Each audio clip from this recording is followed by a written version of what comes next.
there is one village in Karnataka where the Ramayana truly ended, where Mata Sita lived, where Luv and Kush were born, where one of the most important battles of the Uttarakhand was fought, and where Mata Sita finally returned to Mother Earth. But here is what most people don't know. 1000 years after all of that happened, a dynasty nobody remembers today chose this exact ground and built something that is still standing. This is episode 4 of the Avani series, and this is everything Avani holds today. The Nolamba dynasty. Most people have never heard of them. They were not a great empire. They were feudatories, servants of greater powers. First under the Pallavas, then under the Chalukyas, then under the Rashtrakutas.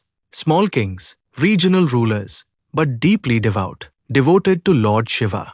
And they chose this ground, a place long associated in local tradition with Mata Sita, to build their greatest temple. In the 10th century, they constructed the Ramalingeshwara temple complex, 4 shrines, one each for Bhagwan Ram, Lakshmana, Bharata and Shatrughna, built in the Dravidian style, intricate carvings, decorative pillars, stone towers, and ASI historians say this is one of the earliest examples of a group of shrines with a single outer wall enclosure in all of Karnataka.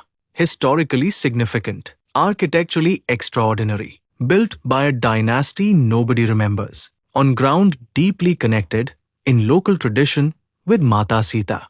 But why Shiva Lingas? For Bhagwan Ram and his brothers? According to local tradition, after the battle on this hill, after Bhagwan Ram and his brothers realized they had fought their own nephews, they were filled with remorse. In Hindu Dharma, raising weapons against children, against your own blood, is considered a grave sin. So, according to local belief, Bhagwan Ram and his 3 brothers installed Shiva Lingas here, one each, seeking Lord Shiva's blessings and forgiveness. The same Lingas are worshipped every single day. Even now, 1000 years later, now walk to the hill, start climbing. 650 steps hewn into ancient rock. Halfway up, Valmiki's cave. The mud inside is considered sacred, believed to have medicinal properties. People still carry it home today, the same way they have for centuries. A little further, a small pond in the rocks. Local tradition says this is where Mata Sita washed her clothes. Next to it, carved into the rock itself,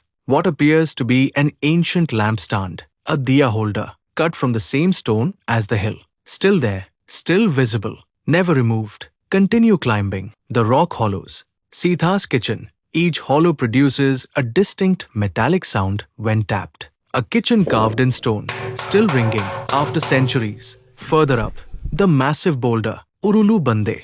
According to local belief, this is the stone Mata Sita would roll beneath to relieve her pain during pregnancy. People still do this today, seeking the same blessing with the same faith. And then, the spot where local tradition says Luv and Kush tied the Ashwamedha Horse, where everything changed. At the summit, the Sita Parvati temple, one of the very few temples in India dedicated to Mata Sita.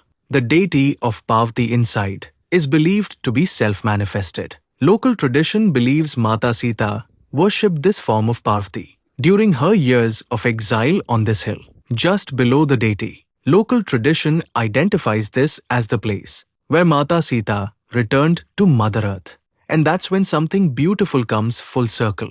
Every single thing on this hill is connected to the same woman, the same story, the same grief, the same love, and the same faith that has kept people climbing these 650 steps for over 1000 years. The word Avani means earth. Mata Sita is called Avani Sutta, daughter of earth. She came from the earth. She lived on this hill. She raised her sons here. She watched them fight their father from this very ground. And then she returned to the earth, here, in this village, just 80 kilometers from Bengaluru. This has been the Avani series on Journey Jodi. 4 episodes, 1 hill, the final chapters of the Ramayana. If this series moved you, share it. Send it to someone who loves the Ramayana. Because the best way to protect places like this is to make sure the world never forgets they exist. Comment Avani if Avani is now on your travel list.